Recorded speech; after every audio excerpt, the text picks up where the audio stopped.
Bien, eh bien, bonjour à tous et à toutes. Et merci de rejoindre cette conférence de presse du Royal Castor Brand dans des circonstances malheureusement toujours aussi compliquées. Et l'actualité récente de ce matin encore, effectivement, nous a réveillés à nouveau sur la nécessité d'être prudent. Et donc, bien évidemment, je vous demande de garder le masque et de respecter toutes les consignes en la matière. Enfin, je pense qu'on est tous maintenant bien rodés par rapport à cette situation qu'on espère pouvoir quitter un jour rapidement. Je pense qu'il y aura un mois d'avril encore un peu compliqué pour tout le monde, malheureusement, mais malheureusement nécessaire aussi, pour pouvoir ensuite commencer tout doucement à revivre un peu plus normalement. J'en profite d'ailleurs pour dire que pour les clubs de sport, cette période est une véritable catastrophe. Voilà, on sait de quoi on parle, on gère un club.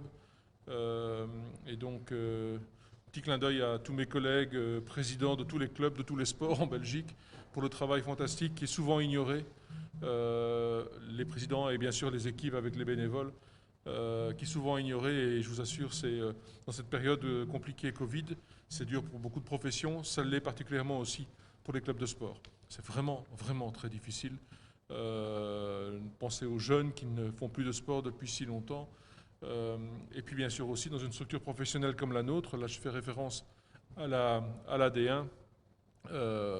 Bien sûr aussi, il y a des contraintes, pas de public, pas de repas VIP.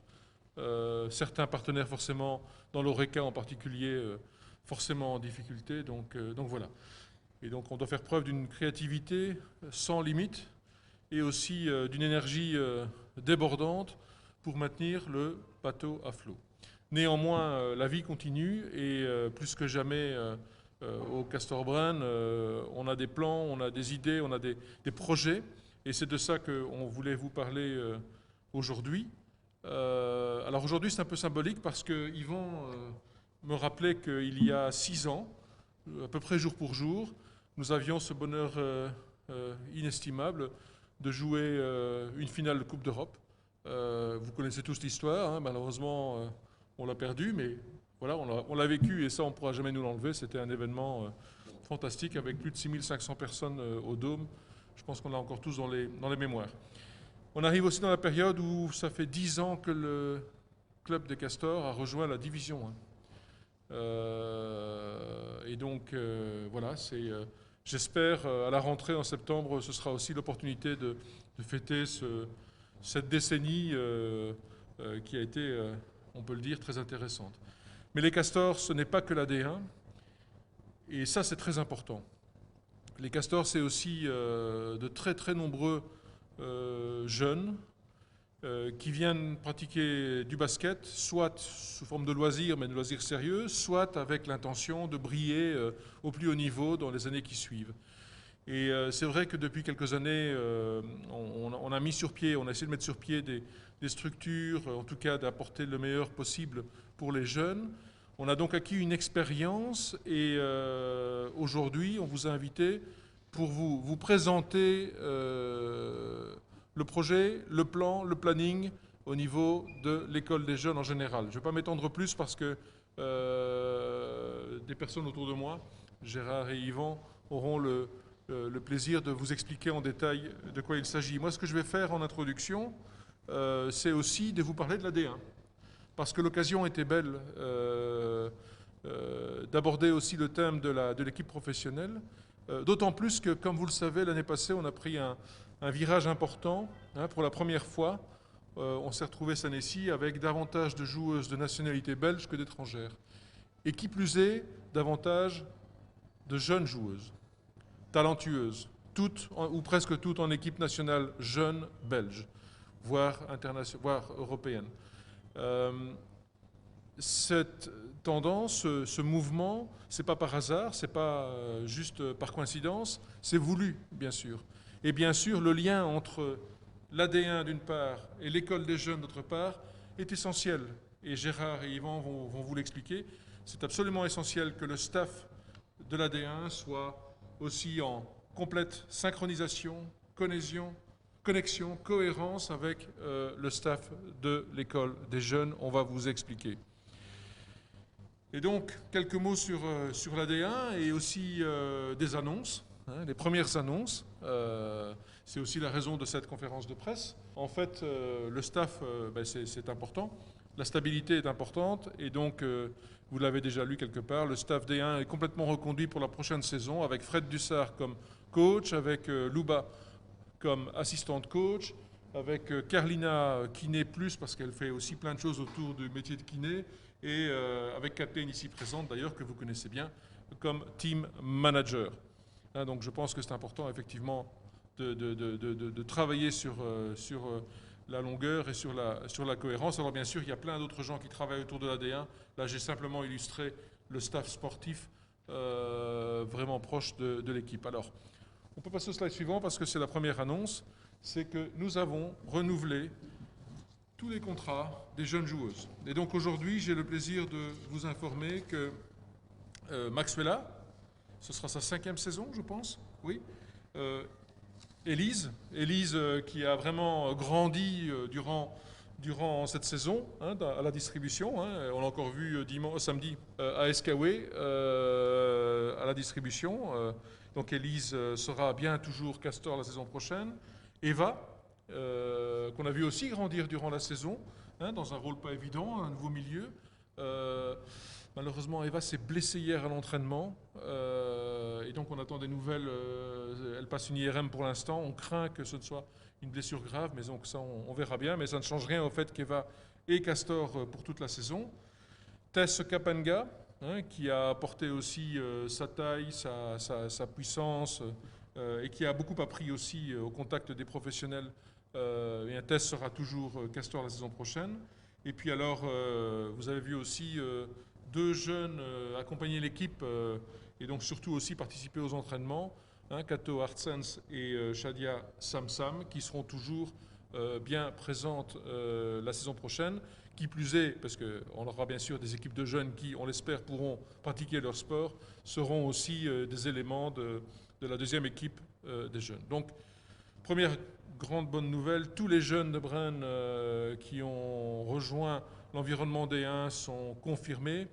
Et d'ailleurs, l'intention, c'est vraiment de travailler sur le moyen et long terme. Et donc, on va voir, avec d'ailleurs les programmes qu'on va vous présenter, mais aussi pour ces joueuses-là, la possibilité de travailler et d'envisager des périodes plus longues. C'est pour nous devenu très important de travailler avec les meilleurs talents belges et de pouvoir leur offrir le meilleur environnement possible pour qu'elles puissent continuer à grandir. On a eu un exemple fabuleux à Castor, c'était Julie Allemand, qui avait commencé son parcours à Sprimont et qui l'a poursuivi à Braine 3 années, 3 saisons durant. Elle a appris beaucoup. C'était l'époque où on jouait la Coupe d'Europe avec la finale. Elle a connu cette période-là. Elle s'est retrouvée aussi à un moment donné très jeune, leader en distribution au niveau de Braine et elle a rempli son rôle à merveille. Alors, la page suivante, c'est en fait une annonce. J'ai l'immense plaisir de vous annoncer l'arrivée de Sam van Buggenhout, en fait, au Castor de Braine. Ceux qui suivent le basket connaissent Sam. Sam a commencé, donc elle a 20 ans, elle a commencé sa carrière à Pittsburgh, mais très vite elle a rejoint Escaway, et puis très vite Phantom Booms, avec qui elle a connu toute la progression de l'équipe. Je ne vous rappelle pas l'histoire entre les clubs de Beaume. L'équipe a recommencé avec une équipe forte, jeune et forte en P2, et très vite s'est retrouvée en fait en D1. Et depuis 2 saisons, Sam est le moteur de l'équipe de Beaume, de Phantom Booms. Elle a 20 ans, elle joue à la distribution, elle peut jouer en poste 2 aussi, bien sûr. Elle a une lecture du jeu remarquable, elle est dans toutes les sélections nationales, dans le 5 de base aussi de ces différentes sélections nationales. Elle est aujourd'hui d'ailleurs la 2e meilleure marqueuse du championnat belge. Ik ben Sam van Buggenhout, ik ben 17 jaar en ik speel bij Phantoms Boom. Mijn papa, Glenn van Buggenhout, heeft bij Racing Mechelen gespeeld en was ook een hele goede speler. Mijn mama heeft ook op een hoog niveau gespeeld en op die manier ben ik ook in de basket terechtgekomen. Ik speelde graag met de bal en uiteindelijk is dat er nooit uitgegaan. Ik ben begonnen met basketten in Pittsburgh en daarna ben ik naar SKW geweest. Toen was ik eigenlijk nog 10, 11 jaar. Vanaf daarna ben ik naar Boom gekomen en daar speel ik nu nog altijd. Ik vind basketbal helemaal geen gevaarlijke sport voor kinderen of meisjes. Ik raad het zeker aan om als meisje ook gewoon basket te spelen. Je maakt er heel toffe vriendschappen voor het leven en ja, dat is zeker geen probleem. Ik train 6 op 7, dus heel veel tijd. Ik weet niet exact hoeveel uur, maar ik doe mijn clubtrainingen, ik ga lopen en ook kracht natuurlijk. Als je iets wilt bereiken, dan moet je daar alles voor over hebben en ja, ik heb het ervoor over dus. De ideale eigenschappen van een coach zijn voor mij iemand die begaan is met zijn speelsters. Iemand dat eerlijk is, begaan is en die gelooft in u. Dat zijn goede eigenschappen van een coach, denk ik. En dat zoek ik toch ook in een coach en dat heb ik ook wel gevonden. Ik hoop natuurlijk dat ik ooit terecht kan komen bij de Belgian Kids. Al is het nu nog wel een beetje te vroeg daarvoor, maar ja, ik wil mij verder ontwikkelen om daar toch ooit eens een plaats te krijgen en daar ook een vaste waarde te hebben. Ik voel me klaar voor een stap naar eerste divisie, omdat ik eigenlijk heel het project hiermee heb afgelegd van tweede provinciale tot eerste landelijke, om nu die grote stap over te zetten. Ik heb stap voor stap elke keer een reeks naar boven gegaan, waardoor ik mijn talenten eigenlijk stilaan kon ontwikkelen. En het is nu wel tijd voor een grotere stap, voor meer uitdaging.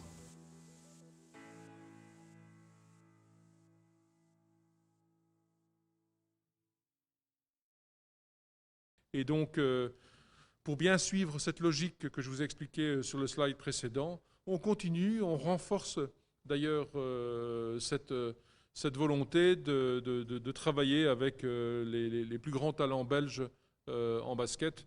Et donc, bienvenue à Sam qui nous rejoint et qui rejoint donc le team D1 comme distributrice. Ça veut dire aussi, et c'est un dernier élément que je voudrais vous annoncer aujourd'hui, ça veut dire aussi que la distribution la saison prochaine sera assurée par Elise Ramette et Sam van Buggenhout. Ce qui veut dire aussi que la saison prochaine, Marjorie Carpréau ne sera plus dans le noyau des Castors. Et ça, donc on a eu forcément les discussions qu'il fallait, et donc ça se passe en très bonne entente, en très bonne cohérence et synchronisation aussi. On sait tous aussi que Marjorie a comme objectif, et c'est très bien, et on va tout faire pour que ça se passe bien, de jouer avec les Cats en championnat d'Europe et aux Jeux Olympiques. Avant ça, il y a aussi encore un titre à aller chercher, hein, c'est pas acquis. Et donc Marjorie va se donner à fond, bien sûr, avec l'équipe des Castors et l'équipe qui en fait est en compétition aujourd'hui, cette saison-ci, pour aller chercher ce titre. Et donc voilà, les choses sont claires, les choses se sont passées extrêmement bien. On connaît Marjorie depuis très longtemps, elle a apporté tellement et tellement aux Castors qu'elle restera de toute façon toujours une Castor de cœur. Et qui sait, peut-être un jour, dans un rôle différent, revenir renforcer les staffs de Castor, puisqu'on sait aussi que Marjorie a des qualités au-delà du basket en termes de mener une équipe, de travailler le mental, etc. Donc voilà, c'est un point que je voulais aussi signaler. J'ai assez parlé pour la D1, maintenant je vais laisser Yvan prendre la parole pour approcher le véritable sujet d'aujourd'hui. Tous les sujets sont importants, bien sûr, qui concerne l'école des jeunes. Yvan ? Merci Jacques, merci à vous toutes et tous d'être présents aujourd'hui et dans un contexte, comme Jacques l'a rappelé, qui n'est évidemment pas évident. Mais en tout cas, pendant cette période, je vais dire, d'arrêt de compétition, pour tout ce qui concerne le reste du club, le club a continué à vivre. Et je pense que c'était très important à profiter de cette période avec des collègues du comité de direction, avec le président, à restructurer les choses et à faire en sorte que le basket la saison prochaine au sein du club de Castor-Bren reprenne de la meilleure façon possible. La réflexion est partie aussi, comme Jacques l'a initié tout à l'heure, du rapprochement des élites et du travail sur les jeunes joueuses talentueuses belges qui font partie aujourd'hui de la division 1, l'équipe phare du club, mais également dans le futur sur l'éclosion de jeunes talents formés à Castor selon les principes de la formation au plus haut niveau auprès de l'UBA. Ainsi, un premier élément, et je vais passer très brièvement dessus, nous avons créé un pôle de formation féminin en marge de l'AD1. Donc tout ce qui est élite AWBB à partir des U14 jusqu'à U19 feront partie de la structure de division 1. Il faut savoir que nous avons 2 structures distinctes, 2 ASBL, et ce sera géré par cette structure D1.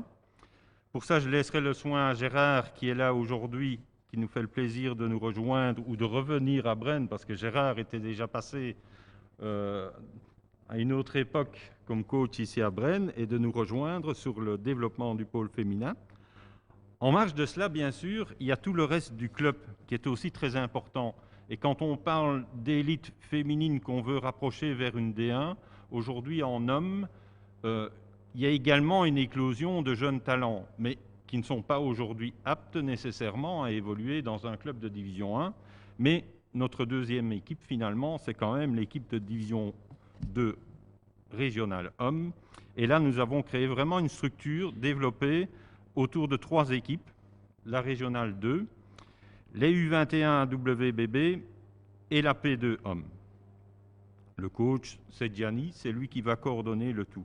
L'objectif aussi était de créer des pôles bien distincts, de façon à ce que la communication se fasse de manière structurée aussi, et pas uniquement une communication très vaste dont la répercussion vers les membres n'était pas toujours très facile par le passé, parce que les informations des uns ne concernent pas nécessairement les informations des autres, mais surtout d'avoir chaque fois un relais par rapport à ce qui va être développé dans le futur. Donc le pôle garçon est également très important pour nous. Et Gianni, qui réalise déjà un travail depuis 2 ans maintenant au sein du club, mais prolonge encore pour une 3e année. Au niveau pôle garçon et petit panneau, donc on parle surtout de toutes les équipes AWBB garçons en dessous des U21 et des équipes provinciales. Ce seront 2 personnes, dont Abdel, qui est déjà un vieux fidèle du club, et Philippe Lénars, qui nous a rejoint tout récemment, qui vont s'occuper du pôle garçon des petits panneaux. Il y aura également un pôle filles provinciales, parce que c'est important que le club, qui est quand même un des clubs les plus importants en termes de membres au sein de la WBB, ce pôle provincial féminin sera également une partie de notre attention, parce que c'est de là que pourront partir probablement les meilleures jeunes filles vers les structures AWBB, et cela toujours en concertation avec, je veux dire, le staff du pôle féminin. Ensuite, Philippe Lénars s'occupera également de tout ce qui est pôle initiation, et j'ajouterai même activités annexes, style participation aux stages, des stages qui sont organisés par le club ou qui seront organisés par des structures externes, dont d'ailleurs Gérard est un des représentants, et c'est ce qui fait qu'il nous a rejoints, puisque c'est grâce au Christmas Basket, son enfant, que quelque part il a rejoint, et Philippe Lénars est très impliqué sur les organisations de stages. Donc, je vais brièvement reparler du pôle féminin, comme je l'ai dit tout à l'heure. On part de la R2 dames jusqu'au U19 AWBB, dont plusieurs joueuses qui ont déjà un statut. Là, c'est vraiment le noyau de jeunes filles qui ont déjà un statut AWBB, qui sont dans des sélections régionales, provinciales, voire sélections nationales. Également des U16, U15 AWBB. Et l'équipe P1 dames, pourquoi l'équipe P1 dames? Tout simplement parce que la plupart des jeunes filles à talent qui sont en U19 joueront également une 2e rencontre en P1 dames. Mais je laisserai le soin à Gérard de développer le concept. Ensuite, permettez-moi d'introduire le sujet, de remercier Gérard d'avoir rejoint les Castors, ou d'être revenu à Castor. Tout simplement, la réflexion a commencé par rapport au développement de ce pôle féminin, et très vite, nous nous sommes retrouvés sur un concept. Et Gérard a une très longue expérience. Il a également une expérience, je veux dire, dans le domaine de l'enseignement. Gérard est quand même le responsable, bientôt à la retraite, du réseau d'inspection de l'enseignement de la Fédération Wallonie-Bruxelles. Et je pense que dans la réflexion, ça a aussi été très important par rapport à ce que nous souhaitons développer. Nous ne souhaitons absolument pas écarter des enfants ou des jeunes filles de l'enseignement. Nous avons eu certaines expériences ou certaines tentatives et le but est certainement de permettre à ces jeunes filles ou ces jeunes garçons, parce que le modèle est transposable au niveau garçon, c'est de permettre justement à combiner sport de haut niveau et études secondaires, voire supérieures. Donc, je vais céder la parole à Gérard. Je pense que j'ai tout dit en ce qui te concerne par rapport à ta venue ici et je crois que, et son expérience basket. Et je pense que c'est lui qui est le mieux à même d'expliquer le projet sur lequel nous partons par rapport au pôle féminin. Merci beaucoup Yvan, merci beaucoup Jacques. Bonjour à toutes et à tous tout d'abord. Avant peut-être de vous présenter ce qu'on va appeler officiellement aujourd'hui la Castor Brain Academy, qu'on appellera CBA un peu en résumé pour ne pas faire trop long, et de vous assurer cette présentation en 4 points, donc avec un peu de préambule tout d'abord, pour bien situer le contexte, mais qui a déjà été évoqué à la fois par Jacques et par Yvan.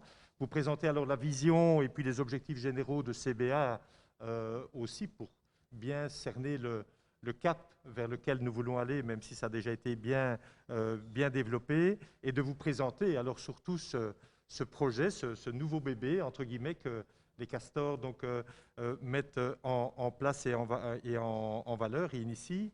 Je voudrais tout d'abord profiter de l'Assemblée pour remercier vraiment officiellement d'abord le club des Castors de Braine d'avoir fait appel à mes services. Même si effectivement on se connaissait de longue date, j'ai 50 années de pratique dans le basket. J'ai commencé à 10 ans, donc vous en déduisez à peu près mon âge. Mais donc je remercie officiellement à la fois Jacques et Yvan, ainsi que tous les membres du comité, parce qu'il n'y a pas très longtemps que nous collaborons, mais vraiment j'ai déjà perçu voilà, beaucoup de dynamisme, un sens de l'accueil. Kathleen, que j'associe également, je pense que tous les éléments et tous les ingrédients sont prêts pour effectivement faire un bon bout de chemin ensemble et vraiment travailler dans l'intérêt des castors et surtout de la formation des jeunes, puisque ce sera strictement mon périmètre. Donc merci à vous, merci Président, merci Secrétaire pour la confiance que vous m'accordez. Alors, avant de développer les différents points, peut-être juste comme Yvan l'a dit, donc voilà, moi je suis dans le basket depuis plus de 50 ans maintenant. Je suis diplômé de l'UCL donc en pédagogie, puisque je suis pédagogue de formation. J'ai dirigé pendant une vingtaine d'années le service d'inspection de l'enseignement fondamental et je serai en fait officiellement pensionné le 1er octobre prochain, mais je bénéficie pour le moment de congés légaux auxquels tout simplement j'ai droit. Donc je vais pouvoir, et je consacre déjà une bonne partie de ce temps libre maintenant, qui n'est plus tout à fait libre, notamment au Castor de Braine. Et je suis effectivement, comme Yvan l'a dit, mais ce n'est pas à ce titre-là que je suis présent aujourd'hui, directeur donc, de la société Christmas Basket, donc, qui dirige et qui gère en fait le stage Christmas Basket depuis 20 ans maintenant, qui est le plus grand stage qui est organisé en Europe maintenant, qui rassemble durant les vacances de Noël donc un peu plus de 700 enfants. Donc voilà, mais ce n'est pas à ce titre-là que je suis présent aujourd'hui. Alors au niveau des préambules, donc peut-être rappeler de manière évidemment générale, mais on aurait parfois un peu tendance à l'oublier parce que le basket vit aussi, comme Jacques l'a précisé, comme tous les clubs sportifs et le monde du sport en général, une période compliquée. On n'est pas non plus dans une période faste, même si les Belgian Cats, à mon avis, vont booster et boostent maintenant le basket belge évidemment vers le haut, et ça c'est très bien, on a besoin de ces locomotives, mais le basket reste un produit extrêmement porteur auprès des jeunes, donc je pense que nous travaillons ici d'abord pour la bonne cause, mais aussi avec un produit vraiment de qualité. Ça je pense qu'au vu notamment de l'engouement des jeunes, c'est la 3e fédération en fédération Wallonie-Bruxelles, il y a près de 50 000 affiliés, donc ce n'est pas une petite fédération, donc le basket est vraiment un sport porteur aussi bien au masculin qu'au féminin. Le palmarès unique, évidemment, qui nous rassemble aujourd'hui des Castors de Braine, on ne va pas refaire l'histoire, mais pour quelqu'un qui vient de l'extérieur, quand on parle de Brenne partout en Belgique, on connaît les castors. En Europe, on connaît les castors. Donc je pense que ce n'est pas une mince affaire que de parler des castors de Brenne, parce que, à la fois avec la période que l'on a connue il y a quand même quelques années maintenant chez les garçons, mais maintenant surtout celle qui nous préoccupe au niveau féminin. Je le disais à Jacques juste avant notre rencontre, être champion de Belgique pendant 7 années consécutives, ce n'est pas le fruit du hasard. C'est que derrière tout ça, il y a évidemment une grosse structure, il y a beaucoup d'engagement, il y a beaucoup de travail. C'est ce que Jacques a dit, mais je voulais le rappeler quand même en venant de l'extérieur, parce que quand on est à l'intérieur, on ne se rend peut-être pas ou plus toujours compte effectivement de l'impact que Castor Brenne représente sur le basket belge et à l'échelle européenne. Alors le souhait d'évoluer, et ça a été les premières paroles à la fois d'Yvan et de Jacques quand on s'est rencontrés, c'est que s'il y a peut-être un club en Belgique qui pourrait se dire à quoi bon se renouveler, à quoi bon essayer de trouver d'autres formules, c'est peut-être Brenne chez les filles, c'est peut-être Ostende chez les garçons. Quand on est 10 années de suite champion de Belgique, il n'y a peut-être plus besoin. C'est tout à fait l'inverse qui se passe. J'ai trouvé vraiment et j'ai ressenti à la fois chez Jacques et Yvan cette intention de créer d'autres choses et de donner au club, comme le président l'a signalé tout à l'heure, évidemment une nouvelle orientation. Donc ça, je pense que c'est aussi extrêmement important pour la suite. Tout ceci pour expliquer un tout petit peu le contexte et le fait qu'à un moment donné, je me retrouve à côté du président et à côté du secrétaire pour vous expliquer donc, le projet CBA. Alors l'importance de la formation des jeunes, donc pour ce qui me concerne aussi, puisque mon travail se porte et la société que je dirige évidemment porte exclusivement sur des projets de formation, et c'est un projet bien évidemment collectif, donc ça ne se fait pas tout seul, et que nous ne sommes pas là pour parler de révolution, mais bien d'évolution d'un club. C'est extrêmement important de dire qu'on ne va surtout pas, je dirais, éliminer ce qui existe, on va surtout partir de ce qui est là, de toutes les richesses, pour évidemment faire et aller vers un mieux. Alors rapidement, peut-être au niveau de la vision CBA, il y a un petit schéma qui pour moi quand même parfois est plus explicite que de longues paroles. Donc c'est évidemment la joueuse qui est au centre de nos préoccupations, avec 4 pôles rapidement, donc évidemment le développement technique, le développement physique et le développement mental, qui font partie évidemment des caractéristiques des joueuses du top niveau. Pour arriver au top niveau, il faut que ces 3 pôles-là, davantage techniques, physiques et mentaux, soient vraiment une approche et soient vraiment des bases et des piliers. Mais il y en a un 4e dont Yvan a parlé, donc je ne vais pas évidemment aller plus loin, mais je souhaite être très clair aussi que nous ne pourrons jamais, entre guillemets, promettre et faire miroiter à une jeune joueuse le fait d'une carrière professionnelle qui est par définition un peu éphémère, sans lui parler à côté de cela, évidemment, de la dimension scolaire.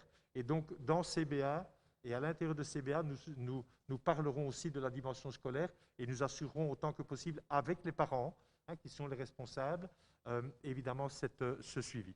Donc, s'il s'agit donc la vision, il s'agit donc d'un projet de développement cohérent, réaliste, voilà, ambitieux pour les jeunes U14, U20, en vue d'intégrer la structure professionnelle du club, mais en trouvant le juste équilibre entre ces 4 pôles, sans en privilégier un par rapport à l'autre, et bien évidemment en adaptant ces 4 pôles en fonction évidemment de chacune de nos joueuses. Les objectifs généraux de la CBA, alors parmi d'autres évidemment, mais les 2 essentiels, puisque c'est un travail qui va s'inscrire sur le moyen ou le long terme, évidemment, il y a la dimension pérenne, on n'est pas là pour un one-shot, comme le président l'a dit. Le but, c'est de servir le club, c'est de servir les castors et de permettre au club des castors, évidemment, d'avancer, d'améliorer le travail qui est déjà mis en place, avec le premier objectif, donc l'amélioration de la qualité de la formation des jeunes joueuses de CBA, afin de permettre à celles-ci, donc les joueuses, d'intégrer le pôle professionnel du club.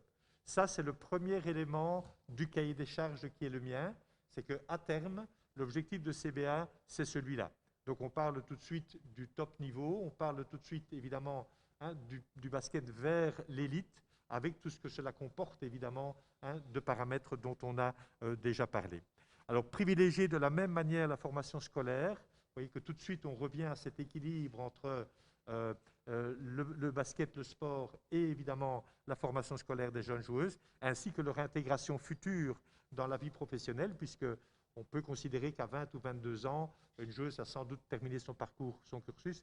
Il faut aussi penser à sa reconversion. Donc, il s'agit bien d'une approche globale et je prends un petit peu de temps pour l'expliquer parce qu'il y a parfois des raccourcis qui sont pris dans certains lieux, mais ce n'est pas l'optique de Castor, ce n'est pas la philosophie du club et nous voulons vraiment essayer de trouver ce juste équilibre entre cette ambition sportive d'une part, le développement évidemment de la joueuse d'autre part et évidemment la dimension scolaire et professionnelle qui est évidemment essentielle sur du plus long terme. Alors la présentation de CBA, donc sur deux axes tout d'abord essentiels dans la réflexion, c'est tout d'abord l'axe quantitatif, c'est-à-dire, et quand on parlait donc d'un projet collectif, l'essentiel et une section extrêmement importante dans le club des Castors, c'est évidemment la section d'initiation en U5 et U13, donc c'est élargir de nouveau la base de la pyramide. Pour nous, c'est extrêmement important parce que si on ne travaille pas cette quantité, on a moins de chances évidemment de développer la qualité à terme. Donc ça doit rester évidemment la base du recrutement qui est extrêmement importante et la plus large possible. La constitution d'un groupe d'une trentaine de joueuses. Donc on parlera évidemment des catégories U14, U16, U19, R2, P1, mais on parlera aussi, et pour ma part, d'un groupe d'une trentaine, 30-35 joueuses qui sont là sous notre responsabilité et que nous devons faire évoluer vers le top niveau. Le développement du recrutement externe coordonné, donc ça, évidemment, ce sont tous des axes de travail sur l'aspect quantitatif que qui sont déjà en place, évidemment, avec différents projets au niveau de la région, au niveau wallon, au niveau belge. Jacques en a parlé avec, évidemment, l'apport et le scoop un peu du jour, donc avec l'apport de ce grand talent, je vais dire, belge, donc auprès des Castors. Donc tout ça, ce sont des signaux extrêmement importants. Peut-être aussi, mais ce ne sera pas dans l'immédiat, la dimension internationale, de pouvoir faire venir des plus jeunes joueuses dans le cadre des projets européens Erasmus+, notamment, où on pourrait imaginer que des jeunes étrangères donc de talent puissent venir étudier ici en Belgique, qu'on puisse les intégrer à terme. Ce ne sera pas pour tout de suite, mais ça fait partie de notre réflexion. Et le maintien de la filière provinciale, comme ça a été précisé par Yvan, ce n'est pas une section au détriment de l'autre, c'est bien un travail collectif, c'est bien un club qui veut évoluer dans ce sens-là.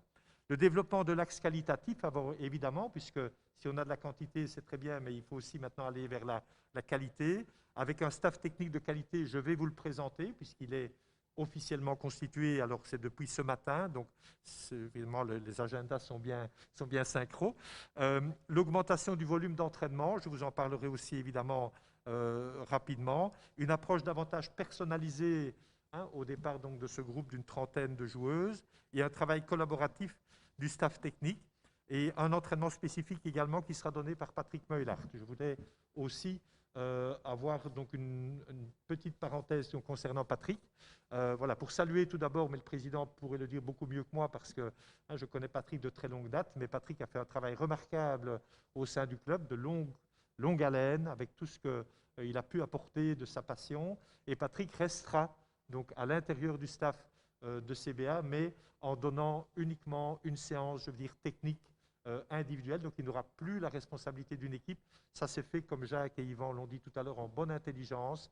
Il n'y a pas eu de heurts, il n'y a pas eu de soucis. On a longuement discuté, on s'est bien entendu sur ces aspects-là et on a trouvé donc cette alternative-là pour Patrick. Une collaboration, comme ça a été dit, établie avec le staff D1, donc avec Kathleen en particulier, et l'évaluation permanente de la feuille de route par le comité d'accompagnement de CBA, puisque ce vaste projet aussi travaillera sous le contrôle d'un comité d'accompagnement qui sera présidé par le président et par le secrétaire et par les membres du comité, qui doit évidemment à tout moment pouvoir piloter, qui doit pouvoir monitorer, entre guillemets, le cahier des charges et la feuille de route. Donc ça, ce sont les grands axes de travail. Je ne vais pas évidemment détailler maintenant plus en termes d'entraînement, en termes de grille horaire, etc., parce que ça, c'est un travail qui est maintenant en cours, ni sur les compositions des équipes elles-mêmes.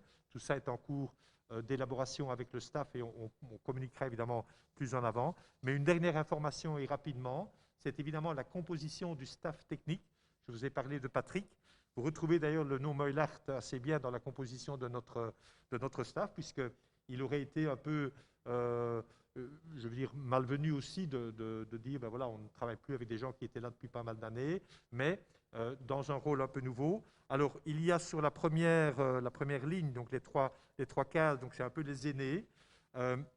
Donc le coach R2, le coach U19 à WBB et coach P1. Donc là, qui formeront un bloc d'une petite vingtaine de joueuses qui vont aussi travailler évidemment en même temps. J'ai mis les U19 au centre, vous voyez, entre la R2 et la P1, puisque nos U19 vont évidemment aussi être appelés à travailler à la fois avec le noyau R2 et à la fois vers la P1, en fonction évidemment de l'évolution. Alors les noms, bien évidemment, Fabien Meulard, vous le connaissez, c'est lui qui va continuer le travail avec un groupe qu'il connaît très bien, donc il n'y a aucun souci. Fabien plutôt va poursuivre ce travail en bonne intelligence avec un rôle différent pour lui de celui évidemment qu'il avait lors des dernières années dans le club, mais on connaît les qualités surtout de formateur de Fabien, et surtout, et c'est peut-être le deuxième scoop, c'est l'arrivée officielle qui doit encore être validée officiellement par la WBB, mais nous avons tous les accords de principe, donc voilà, mais nous pouvons annoncer donc l'arrivée dans notre staff technique, donc de Laurent François, qui a un homonyme qui entraînait ici, je pense, jusqu'à l'année passée, mais il ne s'agit pas de la même personne. Laurent François est en fait le coach national des U16, donc c'est une référence, c'est un choix, vraiment, c'est un tout premier choix au niveau du renforcement. Il est aussi le directeur du centre AWBB, donc de la fédération, mais nous insistons, et Jacques le dira mieux que moi et insistera aussi sur cet aspect-là, que ce n'est évidemment pas à ce titre-là que Laurent François est engagé par les Castors, c'est pour ses compétences tout d'abord de formateur, c'est un des meilleurs formateurs belges pour cette tranche, pour cette catégorie, donc de U18 à U22, c'est le coach national des U16, mais ce n'est évidemment pas en tant que directeur technique. Nous avons d'ailleurs signé une charte déontologique avec la fédération pour que les choses soient bien au clair, mais Laurent François donc, intègre officiellement le staff donc, des Castors de Brenne. C'est vraiment une plus-value au niveau de l'équipe technique donc, du stade des Castors de Brenne avec Fabien Meulard. Je pense qu'à ce niveau-là, on peut difficilement faire mieux au niveau de l'encadrement et de la qualité technique de nos jeunes joueuses, donc U19, P1, R2. Et puis deux autres coachs avec les groupes de plus jeunes, U16, U14, ce sont des personnes que vous connaissez bien, donc Jean-François Mikils et Charlotte Meulard, qui sont des enfants du cru, des personnes du cru, donc ça c'est important aussi. J'ai dit tout de suite à Jacques et à Yvan en arrivant que je voulais surtout continuer à travailler avec les gens qui étaient en place. Il fallait surtout écarter personne, mais que nous voulons continuer à travailler avec les gens qui sont motivés.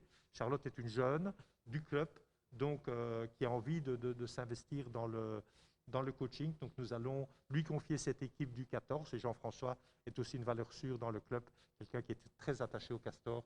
Donc voilà pour ce qui me concerne, Jacques et Yvan, les quelques informations que je pouvais partager aujourd'hui. Je vous remercie. C'est beaucoup d'informations. Gérard l'a exprimé, donc on le fait en parfaite synchronisation avec la WBB. Donc attention, Laurent François, c'est pas celui qui était chez nous et que vous avez bien connu, hein, qui est d'ailleurs coach à Namur, hein, si je ne m'abuse. C'est bien la personne directrice, enfin la personne qui est directeur au niveau de la WBB et aussi coach au niveau national en fait. Hein. Donc c'est vraiment une référence en la matière. Merci Gérard en tout cas de nous avoir rejoints et merci d'avoir apporté toute cette expérience et ce dynamisme. Hein. Il est clair, j'espère qu'on comprendra rapidement tout l'intérêt que les Castors porteront sur la formation et le perfectionnement au niveau des jeunes. Il était logique et légitime de démarrer avec les jeunes filles parce qu'il y a l'équipe D1. Hein, et quelque part, ce bel élan avec les jeunes talents qui nous rejoignent, ben, il faut l'alimenter. Et l'alimenter, ben, c'est à travers les différentes initiatives que Gérard a exprimées. Mais donc l'intention, ce sera aussi après d'étendre cette approche au niveau des garçons. Mais bon, chaque étape en son temps. Je voudrais aussi, j'en profite pour remercier les membres du comité de direction des Castors, parce que derrière tout ce qu'on explique ici, il y a un travail démentiel. Il y en a, certains sont présents aujourd'hui. Merci à vous. Merci à Yvan aussi, qui a pris en main à bras-le-corps tout ce développement. Hein, sans lui, on n'en serait pas là. Donc merci beaucoup, Yvan. Que dire encore? Bien sûr, on va être complètement disponible pour répondre à toutes les questions que vous souhaiteriez poser. Un mot peut-être aussi sur le projet salle. Les premiers mois du Covid ont fait que ce projet était forcément et logiquement un peu à l'arrêt. Mais depuis le mois d'octobre, ce projet a repris de plus belle et je peux vous annoncer qu'on est proche d'une solution pour le financement du projet, ce qui était sans doute l'étape la plus critique à passer. Je ne peux pas en dire plus, mais parce qu'il y a de nombreuses réunions et de nombreux travaux. Mais là, on est en train de travailler vraiment les détails par rapport au financement d'un projet gigantesque, avec toujours l'espoir de pouvoir inaugurer la nouvelle salle quelque part dans la saison 2023-2024. Ça, c'est l'objectif. Avec un soutien complet de la commune par rapport au projet. Le projet est un projet privé, mais qui se passera sur un terrain de la commune, d'ailleurs près d'ici, puisqu'on est sur la même zone. Donc voilà, je tenais aussi à profiter de cette occasion pour vous en parler. Et quelque part, l'espoir du président, c'est qu'en 2023-2024, la CBA sera bien rodée, fournira déjà des résultats tangibles, bien avant ça, mais par rapport à l'AD1 aussi, et donc on pourrait rêver, imaginer que l'inauguration se fera aussi dans ce cadre largement expliqué. Je vous ai parlé de l'AD1, des premières annonces, donc l'idée sera toujours la même, autour d'un fort noyau belge, bien sûr de le renforcer avec quelques étrangères complémentaires avec le noyau. Là, les discussions n'ont pas encore démarré, donc c'était juste une première étape importante par rapport aux joueuses belges que je voulais partager avec vous. Voilà, j'ai sûrement oublié plein de gens à remercier, donc aussi merci à tous les gens qui œuvrent pour que ce club puisse continuer à exister, grandir et se développer. Merci à eux parce que, je vous assure, il y a un travail dans l'ombre, même pendant la période Covid, extrêmement important. Très bien. Eh bien, écoutez, merci en tout cas pour votre participation.